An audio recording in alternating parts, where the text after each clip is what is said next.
Every year, the richest nations on Earth grow wealthier. Their stock markets rise. Their citizens buy homes, cars, and new technologies. Their GDP numbers climb like a stairway to the heavens. And yet, these same nations are broke. The United States owes over $35 trillion. The United Kingdom carries debt exceeding 100% of its GDP. Japan, once the symbol of financial discipline, now drowns in obligations worth more than twice its economy. How can countries with infinite resources, vast industries, and centuries of wealth creation be perpetually in debt? To understand this paradox, we go back to the early 20th century, when money still had weight, gold-backed national currencies. Debt had limits. If a government borrowed too much, it risked running out of gold to pay its obligations. But wars changed everything. When World War I erupted, the cost of destruction exceeded every gold vault combined. Governments needed a new trick, a way to create money without gold. In 1913, the Federal Reserve System was born. Officially designed to stabilize the economy, it quietly gave the government a backdoor to print money through loans. When the government borrowed from its central bank, it didn't just create debt, it created money itself. Every dollar became a loan. Every loan, a promise backed by nothing but faith. This was the quiet birth of the debt-based economy. After World War II, the United States emerged as the global financial superpower.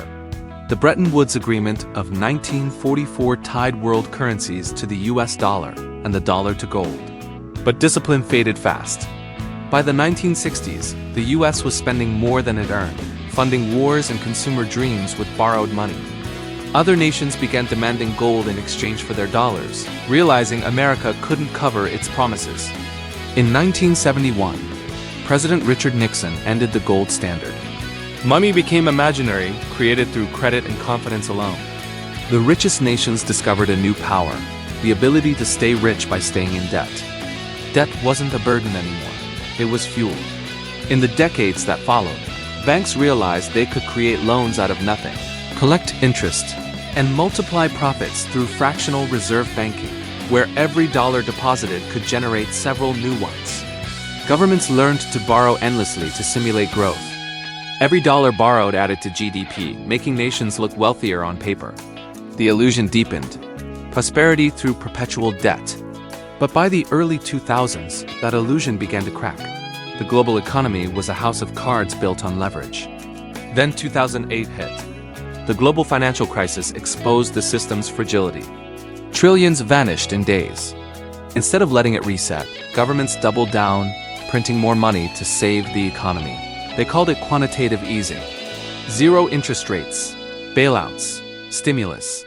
In reality, it was a simple formula. Fix debt with more debt. The machine could no longer survive without constant injections of borrowed money. And that's when the richest nations made a silent choice, to stay broke permanently. Because facing reality would collapse everything. By the 2010s, the fallout was visible. Middle classes eroded. Wages stagnated. Asset prices, homes, stocks, education skyrocketed. Governments tried austerity, then stimulus, but neither worked. Every solution kept the debt engine alive. When the pandemic hit in 2020, the system faced its biggest test. Within months, central banks printed over $10 trillion worldwide. It was the largest creation of money in human history, and yet the world didn't grow richer, it grew heavier. The burden of invisible obligations expanded, dragging nations deeper into dependence. Today, total global debt exceeds $315 trillion, over 3 times the total value of all goods and services produced in a year. Here is the kicker. The countries with the highest debt are also the most developed. The US, Japan, the UK, France, and Italy owe far more than they produce. Meanwhile, nations that owe less are labeled developing. The message is clear. In this system, the more you owe, the more powerful you appear. Debt is no longer a symptom of weakness. It's a currency of control. Every bond, every loan, every interest payment maintains a hidden hierarchy where wealth flows upward. Central banks lend to governments. Governments owe investors, and citizens pay through taxes and inflation. The system isn't broken. It's working exactly as designed. Takeaway 1. Debt isn't a mistake, it's the foundation. Every dollar in circulation was born as debt. Removing debt would erase money itself. Takeaway 2. The richest nations are trapped by their own success. They can't pay off their debts without collapsing the illusion of prosperity that sustains their dominance. Takeaway 3. The illusion survives because people believe it. The system runs not on gold, not on productivity, but on faith. When that faith fades, money follows. At some point, every illusion meets reality. Inflation, devaluation, and loss of trust can turn virtual wealth into dust overnight. From Rome's denarius to Weimar's mark, no empire escapes the reckoning forever. The question isn't whether the richest nations will stay broke. It's how long before the illusion breaks. If this story opened your eyes, keep learning.